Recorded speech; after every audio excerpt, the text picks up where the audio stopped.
नहमदुहु व नसल्ली अला रसूलिल करीम बिस्मिल्लाहिर्रहमानिर्रहीम रब्बिश इश्रह ली सदरी व यस्सिर ली अमरी वाहलुल उक़दतम मिन लिसानी यफ़क़हू क़ौली सदक़ल्लाहुल अज़ीम।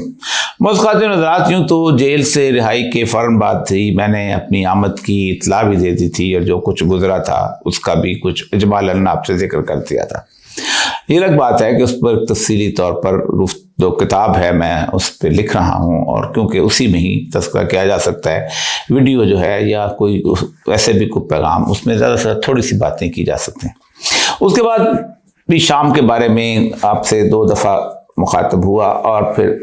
आखिर में डोनाल्ड ट्रंप के बारे में जब गुफ्तगू की तो मेरा अंदाज़ा था कि उसके अगले दिन या 1-2 दिन के अंदर उसको मज़ीद वजाहत करूँगा कि सिर्फ मैंने उसको छुआ था कि ट्रंप के आने के बाद की दुनिया जो है ये कैसी होगी। लेकिन गुज़श्ता को 10-15 दिन मेरा गला जो है बिल्कुल बैठ गया था और सबसे अहम बात ये थी कि मेरे जो ENT स्पेशलिस्ट हैं उन्होंने मेरी बोलने पर पाबंदी लगा दी थी और ये मेरे लिए शायद 70 साल ज़िंदगी के अंदर बहुत बड़ा जुल्म था। उन्होंने कहा था अगर आप गुफ्तगू करेंगे भी तो मैं आके आपके मुंह पे टेप लगा दूंगा, क्योंकि अगर आपने ऐसा किया तो फिर ये आवाज़ मुस्तकिल तौर पर भी बैठ सकती है। मेरी दुआ कीजिएगा कि अल्लाह ताला मुझे दोबारा उस तरह की ही दुआ आवाज़ से, बल्कि अब तो मिल चुकी है, इसी आवाज़ को कायम रखे और इस आवाज़ से अल्लाह तबारक व तआला उसकी वहदानियत और उसके परचम को इस कायनात में लहराने की जद्दोजहद करने में मेरी मदद फरमाए और मेरी नुसरत फरमाए। हज़रात गिरामी, 2025 इस दौरान आ गया और 2025 में एक फैशन है हमारे पाकिस्तान के टेलीविज़न चैनल्स का ख़ास तौर पे, और दुनिया के अंदर भी कुछ थोड़ा बहुत करते हैं, लेकिन हम जो हैं वो हर दूसरे चैनल पर हम कहीं किसी सितारा शनास को बिठा देते हैं, कभी किसी और को बिठा देते हैं, और फिर अब तो रूहानी तौर पर भी इस पर गुफ्तगू होने लग गई है कि 2025 कैसा होगा। हमारे बुज़ुर्ग, मेरे बहुत मेहरबान सरफराज शाह साहब तो इस दफ़ा 3-4 चैनल्स के ऊपर आए और उन्होंने पाकिस्तान के अंदर एक ख़ास हवाले से इसको एक तब्दीली का साल कहा। तब्दीली का साल है और नज़र भी आता है, और मैं शाह साहब की इस बात से यकीनन मुत्तफ़िक हूँ कि पाकिस्तान ही नहीं बल्कि मैं समझता हूँ कि पूरी दुनिया के अंदर तब्दीली का एक बहुत बड़ा एक हवा जिसे कहते हैं शुरू हो चुका, हवा खड़ा हो चुका हुआ है। और इस वक्त पूरी दुनिया के तमाम ममालिक जो हैं वो सोच रहे हैं कि ट्रंप के आने के बाद अमेरिका जो कि आलमी ताकत है वो हमारे साथ करेगी क्या, और ख़ुद अमेरिका के अंदर गुज़श्ता 150 साल से कायम मुसल्लम इस्टेब्लिशमेंट ये सोच रही है, डीप स्टेट ये सोच रही है कि ट्रंप उसके साथ क्या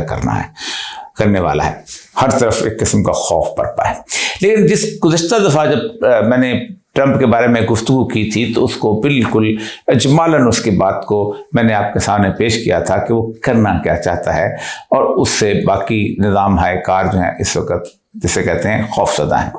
लेकिन आज एक ऐसी चीज़ की तरफ मैं आपकी तवज्जो दिलाना चाहता हूँ कि जो अमेरिका में गुज़श्ता तकरीबन 8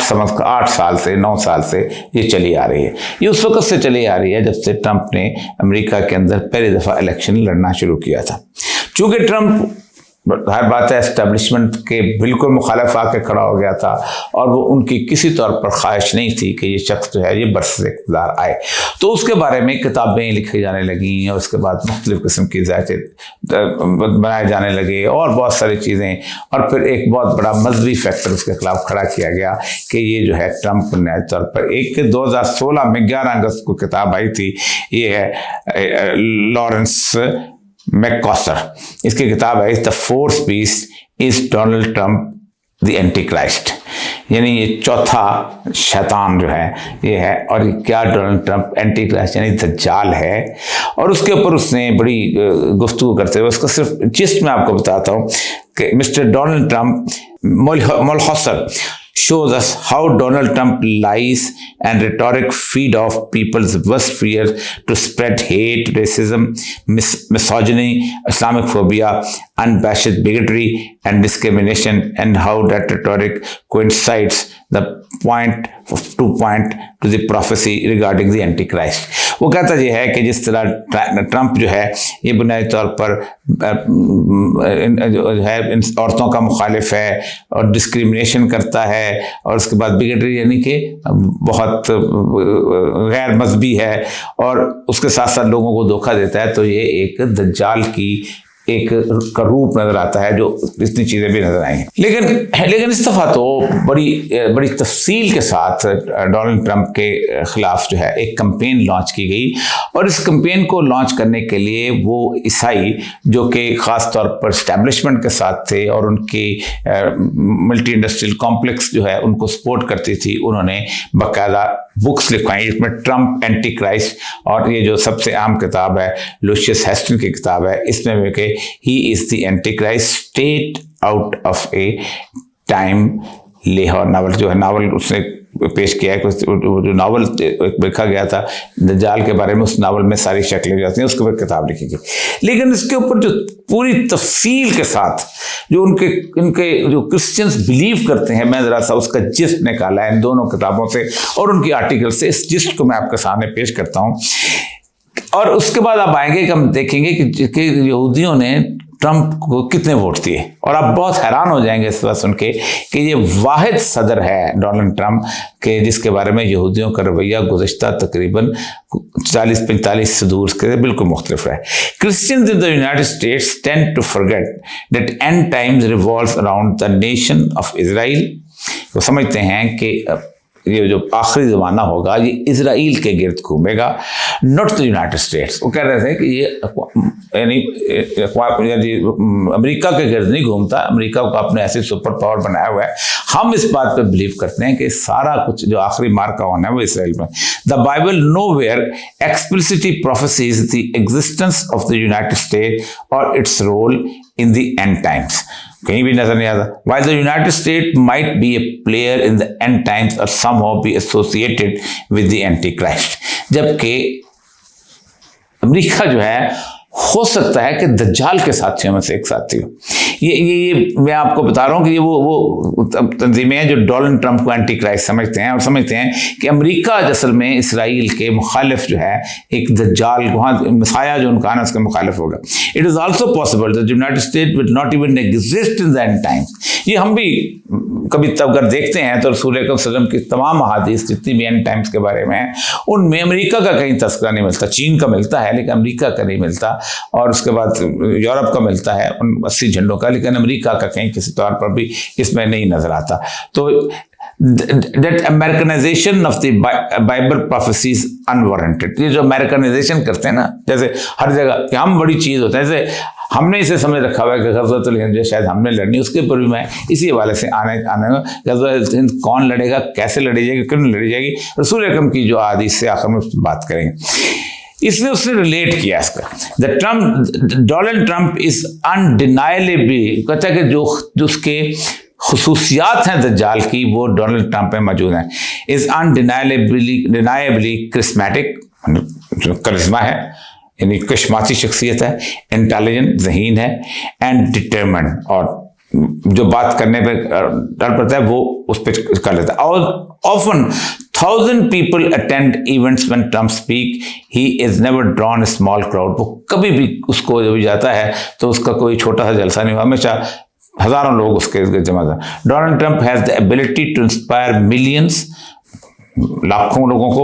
बल्कि करोड़ों लोगों को इंस्पायर कर सकता है। The antichrist will be the leader of a one world government system in the end times would also have to poses. अब वो कहते हैं कि जो वन वर्ल्ड ऑर्डर है हमारा, ये मैं अमेरिकन में इस वक्त जो सब किताबें लिखी जा रही हैं कि ये वन वर्ल्ड ऑर्डर जो है ये जो है ना, ये बेसिकली दज्जाल का ऑर्डर है कि जिस ऑर्डर को अमेरिका जो है वो लीड कर रहा है। The one world order would also have to possess charisma, intelligence and determination. It will take such a person to deceive the entire world in the end time. ये एक ही आदमी हो सकता है जो पूरी दुनिया को वक्त धोखा दे सके, और वो जो डोनाल्ड ट्रंप के अंदर, मैं इस पर बहुत तफसील से गुफ्तगू करना चाहता हूँ, लेकिन मेरा ख्याल है कि जो हम आज मौजू है उसके ऊपर शायद इसकी बात ना हो सके। अब इस वक्त एंटी क्राइस्ट जो है इसको उन्होंने एवेंजलिस्ट भी, और हालांकि खुद एवेंजलिस्ट ट्रम्प जो है, लेकिन वो सारे समझते हैं कि ये बंदा जो है ये एंटी क्राइस्ट है, यानी दज्जाल है। यही वजह है कि इस दफ़ा जो सर्वेस जो हुए हैं उसके बाद, रिजल्ट के बाद, ये मेरे सामने इसका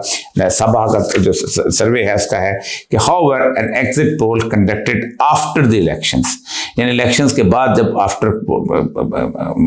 तो और सच्चा हो जाता है, क्योंकि लोग बता देते हैं हमने किसको vote chose that only 22% of Jews voted for Trump. Jews के में से सिर्फ 22% ज्यूज ने ट्रम्प के हक में वोट दिया, while the rest did not, जबकि बाकियों ने जो बाइडेन को उन्होंने वोट दिया। और the same survey reveal that more Muslim preferred Trump's, और उन्होंने ट्रम्प को ज़्यादा जो है उसके ऊपर मुस्लिम्स ने उनको प्रेफर, मुसलमानों ने उससे ज़्यादा, और वो कहते हैं कि बेसिकली ये मुसलमान जो है, चूँकि मुसलमानों के बारे में कहा जाता है कि ये दज्जाल के साथी होंगे उनके नज़दीक, तो ये हमारा दज्जाल जो है जो इस वक्त जो है उसको मुसलमान ज़्यादा से। It seems that the Trump statement that if he wins he will support Israel more than the Biden administration did not have much of an impact on the Jewish voter इधर। तो ट्रम्प रोज़ तकरीरें करता था ना कि Biden ने कुछ नहीं किया तुमने लिए ज्यूस, इसराइल के लोगों, मैं बुनियादी तौर पर तुम्हारे लिए काम करूँगा, ये उनका जूं भी नहीं रहेगी, और उन्होंने वही जो है बाइडेन को सपोर्ट करने की कोशिश की इस दफा भी।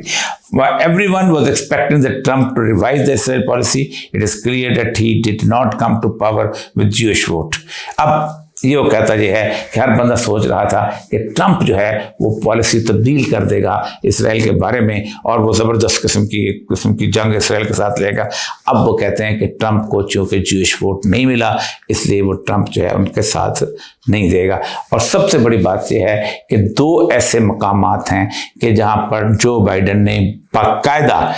उस कैफियत को पैदा करने की कोशिश की है कि जो डोनाल्ड ट्रम्प जो है वो नहीं चाहता था, और वो है एक इजराइल का इलाका और एक अफ़गानिस्तान का इलाका। इसराइल के बारे में ट्रम्प ने एक शुरू अपने ज़माने में सिर्फ वहाँ पर वो अमेरिकन कॉन्सुलेट वहाँ पर जमा किया था, बनाया था, ताकि वहाँ वहकल सलमानी बनाएंगे, और उसके बाद होगा ये कि फिर वहाँ पर हज़रत ईसा जो है उसको गिराने के लिए, यहूदियों को ख़त्म करने के लिए आएंगे। लेकिन इस दफ़ा वो समझते ये हैं कि शायद ट्रम्प ऐसी हरकत ना करे, क्योंकि ट्रम्प को अब जो है ज्यूज़ के साथ अब वो उसको किसी, क्योंकि सबसे हम बात तो कहते हैं इसी आर्टिकल्स में है, 2-3 आर्टिकल्स में, कि इस दफ़ा ज्यूज़ ने उसको इलेक्शन लड़ने के लिए पैसे भी नहीं दिए, और उसको बाकायदा और एलन मस्क की सपोर्ट हासिल रही और बाकी लोगों की सपोर्ट हासिल रही। जिस दिन कहते हैं कि उसको इलेक्शंस में लड़ने की इजाज़त मिली है, विद इन 2 डेज़ उसको $20 मिलियन जो है एकदम उन्होंने रेस करके आम पब्लिक ने दे दिए थे। तो ट्रम्प इस वक्त जो आएगा और जो उसकी सारी चीज़ें नज़र आती हैं, वो समझता ये है कि वो उस सारी पॉलिसी को जो बाइडेन की पॉलिसी चेंज कर देगा। जो बाइडेन की पॉलिसीज अब देखिए क्या है। जो बाइडेन की पॉलिसी नंबर 1 ये थी कि उसने बाकायदा गजा का इवेंट होने दिया। मेरा ख्याल ये है कि जब से इसराइल बना है और अब तक, जब तक हम इसराइल के, अब इस वक्त तक, आज के दिन तक, इसराइल ने साबरा शतीला में इतने मुसलमानों को शहीद नहीं किया। इसराइल ने कभी 1948 की वॉर में इतने मुसलमानों को शहीद नहीं किया। इसराइल ने कभी 67 की वॉर में उसमें इतना शहीद नहीं किया, हालांकि उसने मुख्तलिफ इलाकों को कब्जा कर लिया था। इसराइल ने 2004 की जो बैरूत की वॉर में इतना शहीद किया जितना उसने गजा में जो बाइडेन की सपोर्ट के तहत शहीद किया लोगों को, और जो बाइडेन मुकम्मल तौर पर उसका साथ दिया। यही वजह है कि ट्रम्प जो है वो बिल्कुल जो बाइडेन की पॉलिसीज के टोटल अगेंस्ट आके खड़ा हो गया। अब जो मर्जी आप कह दें उसका दामाद यहूदी है या फलां है, ये वे,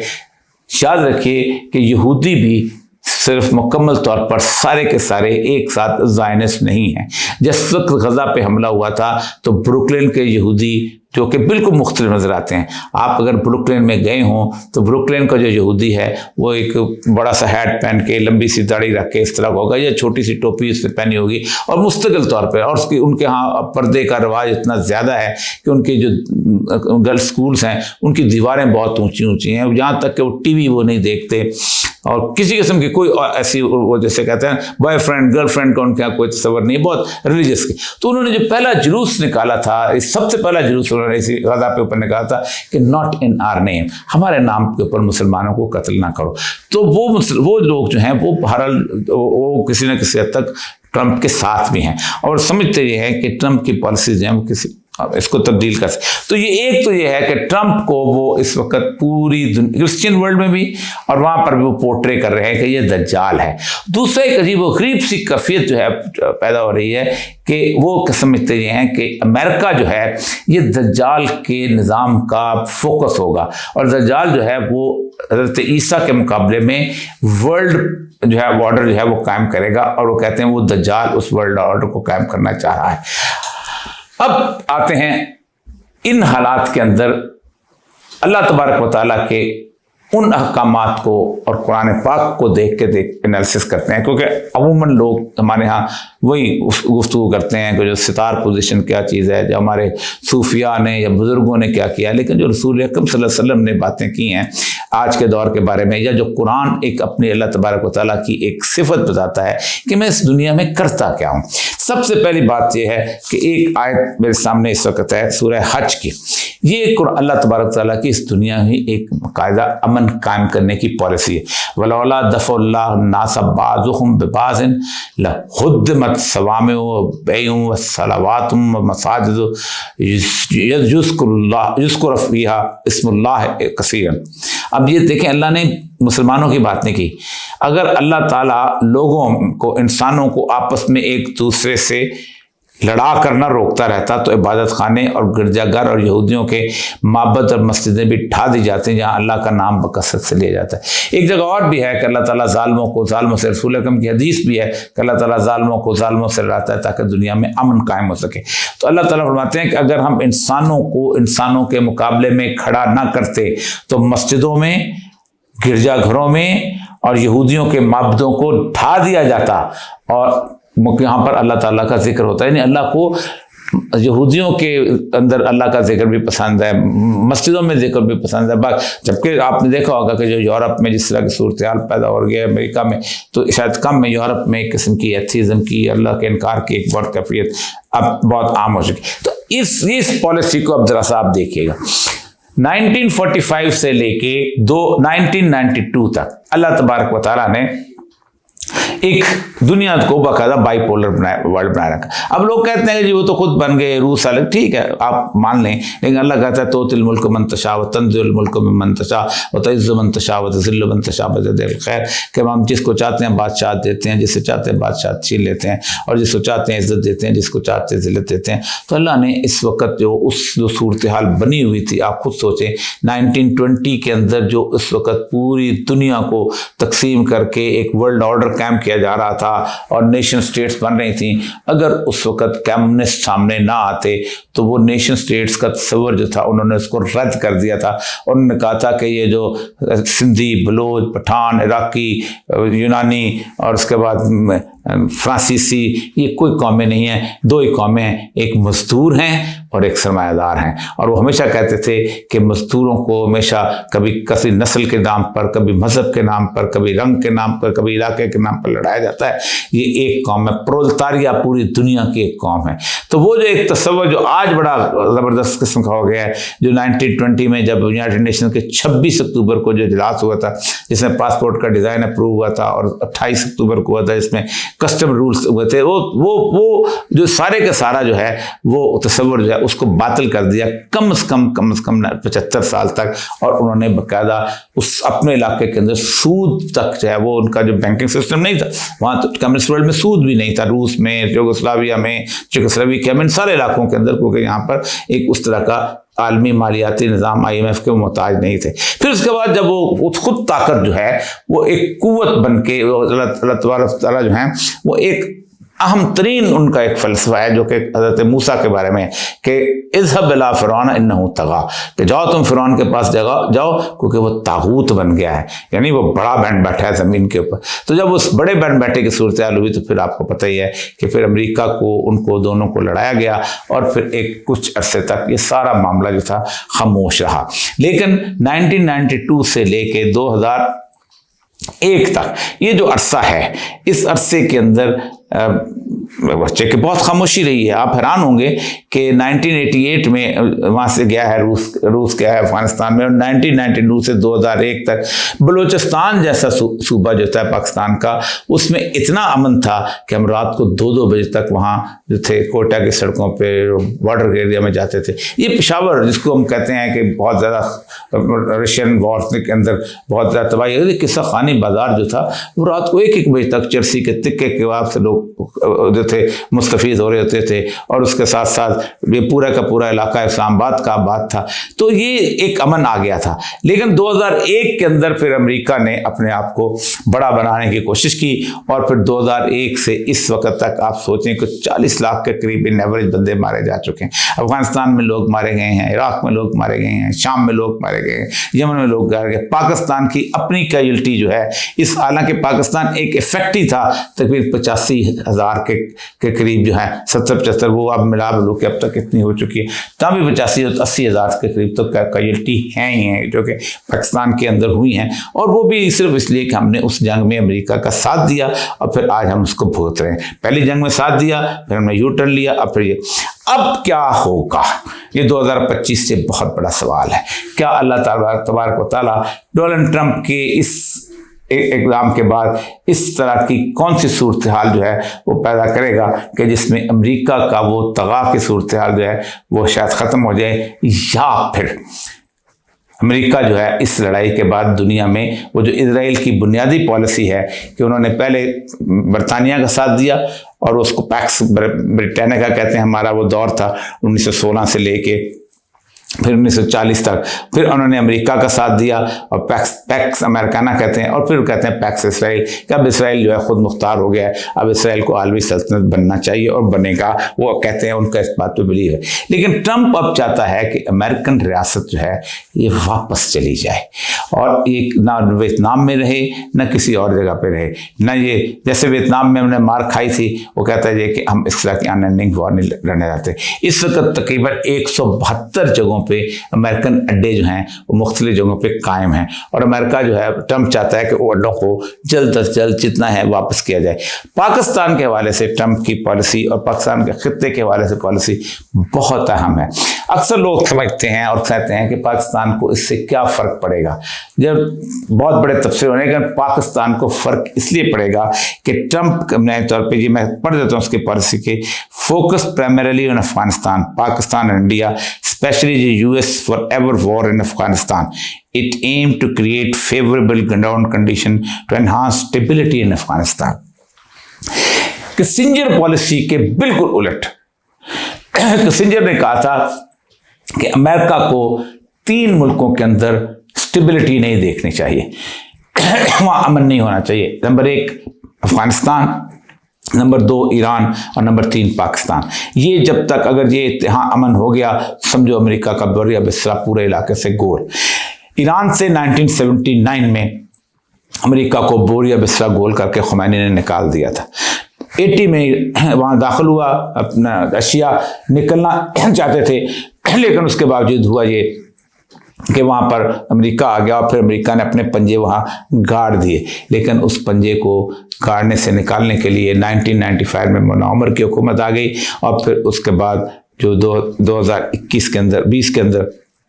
तालिबान जो है 12-15 अगस्त को जब वो आए हैं, तो आप हैरान होंगे कि अमेरिका जो है वो मुकम्मल तौर पर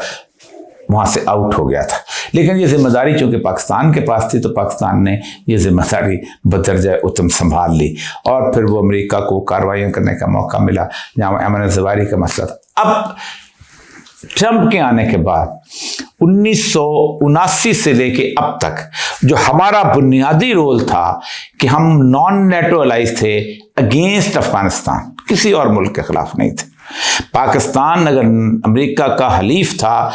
तो अफगानिस्तान के खिलाफ था। अफगानिस्तान में रूस आए तब हम उनके खिलाफ थे, अफगानिस्तान में तालिबान आए तब हम उनके खिलाफ थे, अफगानिस्तान में कोई और आए तभी हम उनके खिलाफ हैं। ये रोल जो है वो पाकिस्तान का अब ख़त्म हो रहा है, और इस ख़त्म होने के बाद जब यूटिलिटी ना रह जाए तो फिर पाकिस्तान जब दूसरे मुल्क सब के होते हैं, फिर वही होता है कि अब बताओ तुम्हारे यहाँ ह्यूमन राइट्स वायलेशन क्यों हो रही हैं, तुम्हारे यहाँ जो पॉलिटिकल स्टेबिलिटी क्यों नहीं आ रही, तुम्हारे यहाँ जमहूरियत क्यों नहीं है। जब तक ये सवाल पूछे जाते रहेंगे, आपके लिए मसाइल बनते रहेंगे। अब इस वक्त की सूरत हाल पाकिस्तान के लिए क्या है?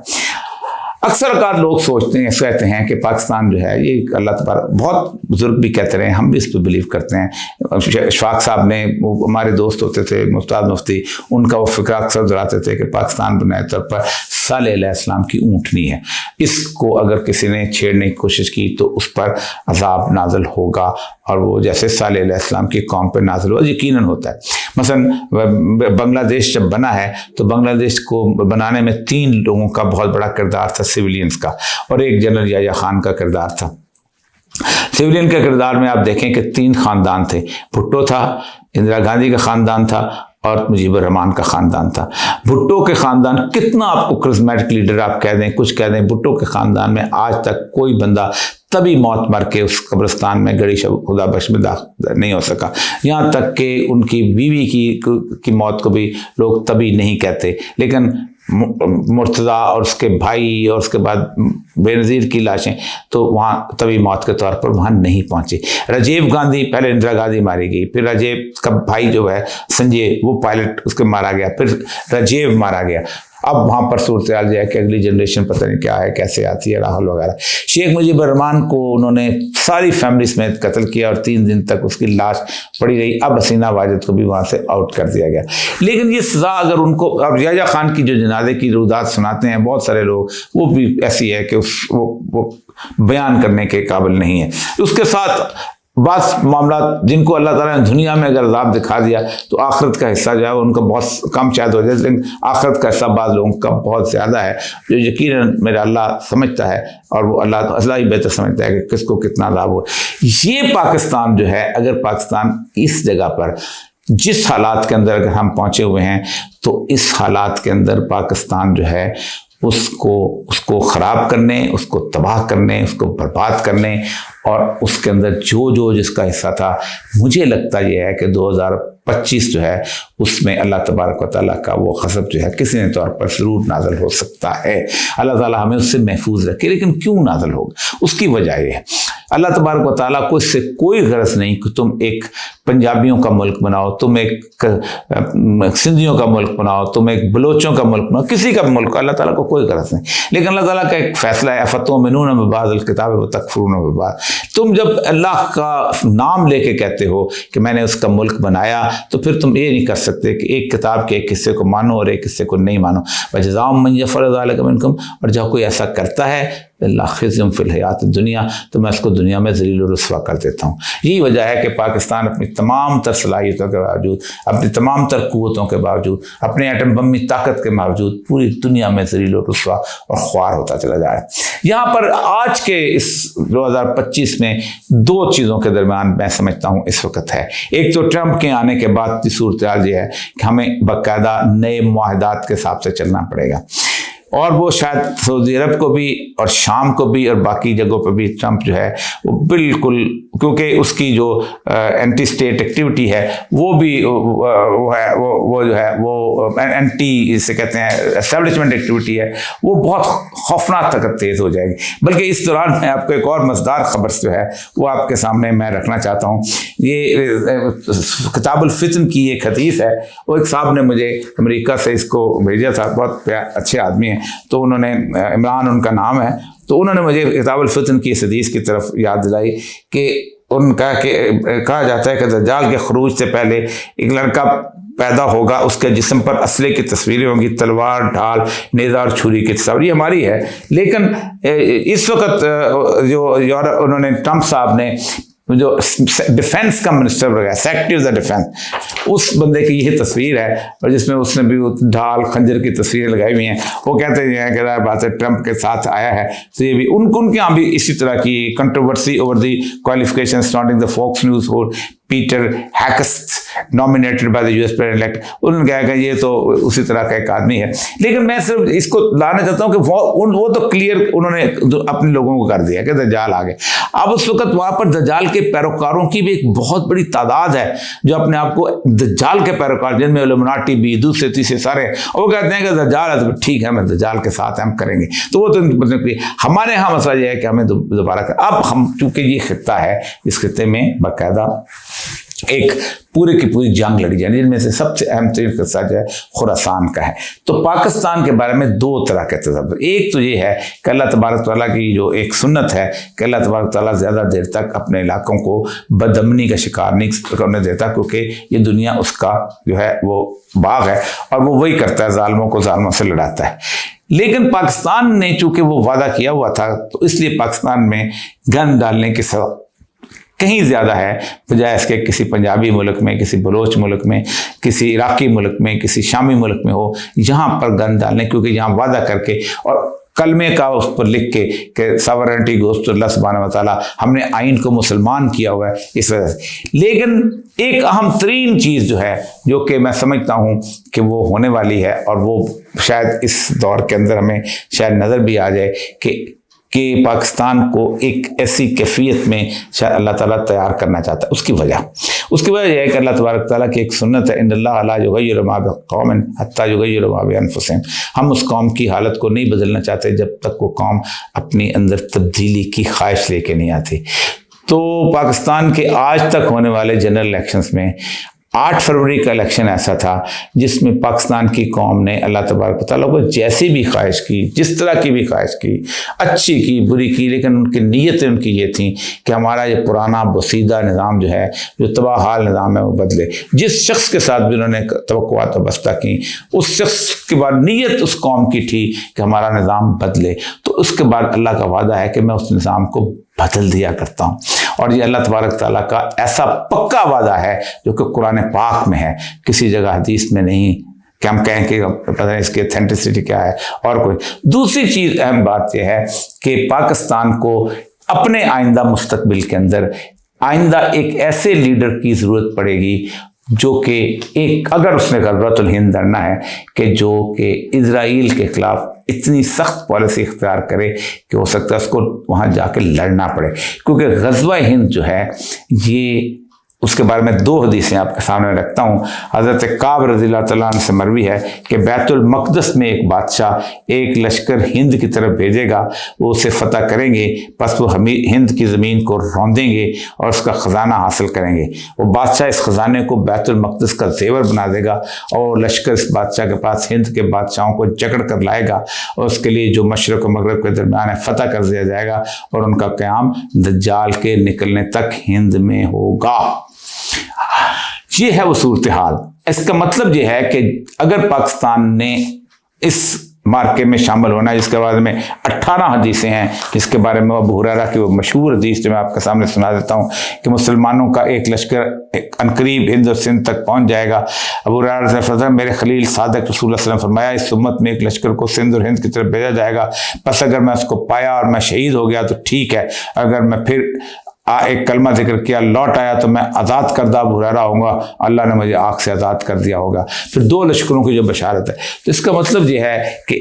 अगर हालात हमारे बदलने वाले हैं, जो मैं समझता हूँ इस साल के आगाज़ से ही उसका अंदिया मिलना शुरू हो गया है और आइंदा भी होता चल जाएगा, तो फिर हमारी पॉलिसी जो है वो इज़राइल के ख़िलाफ़ बिल्कुल मुख्तलिफ हो जाएगी और हम शायद उस लश्कर का हिस्सा बन सकें जो वहाँ जाएगा, क्योंकि हिंद का लश्कर बैतुल मक़दस से आना है, उसकी डेस्टिनेशन वहीं से तय होनी है। और बैतुल मक़दस को किसने फतह करना है? वो लोग जिनके झंडे एलिया में गाड़ दिए जाएंगे। तो आइंदा हमारी अफ़गान पॉलिसी जो है वो भी मुख्तलिफ तरतीब दे पाएगी, क्योंकि अब हमारी अफ़गान पॉलिसी जो है, हर बात है शुरू से अमेरिका के डिक्टेट्स में है, तो अमेरिका चूँकि स्टेबिलिटी चाहता है, हम क्या चाहेंगे? बहुत बड़ा साल है तब्दीली का दुनिया भर में भी और पाकिस्तान के भी। बाकी आलिमुल गैब व शहादत अल्लाह तबारक तआला के साथ है। मैंने कुरान और हदीस के मुताबिक जो अंदाज़ा लगाया वो आपके सामने बता दिया है। कोई पामिस कुछ कहता रहे, किसी किस्म की कोई किस्म की बातें जो हैं सूफिया की होती हैं, वो ठीक भी होती हैं, गलत भी होती हैं। मैंने बार बार नेमत शाह वली का जिक्र भी किया, उन्होंने भी इस बात में किया है, उनकी भी हदीस, उन्होंने भी हदीस के मुताबिक चीज़ें ली, उन्होंने भी ये बताया है कि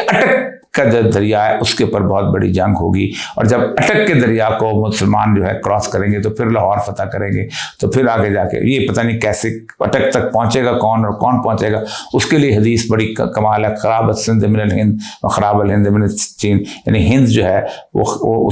उसकी अफवाज जो हैं वो यहाँ आ जाएंगी और शायद मार्का वहाँ बरपा हो। कब होता है वो तो पहले बैतुल मक़दस फतह होगा तब ये होगा, ये मार्का बरपा होगा। उससे पहले तो ये मार्का बरपा होने वाला नहीं है। लेकिन उसके लिए कौम ने तैयार होना है और इस कौम को अल्लाह तबारक व तआला ने अपनी नेमतों से सरफराज करना है। वाखिर दावना अल्हम्दुलिल्लाह रब्बिल आलमीन।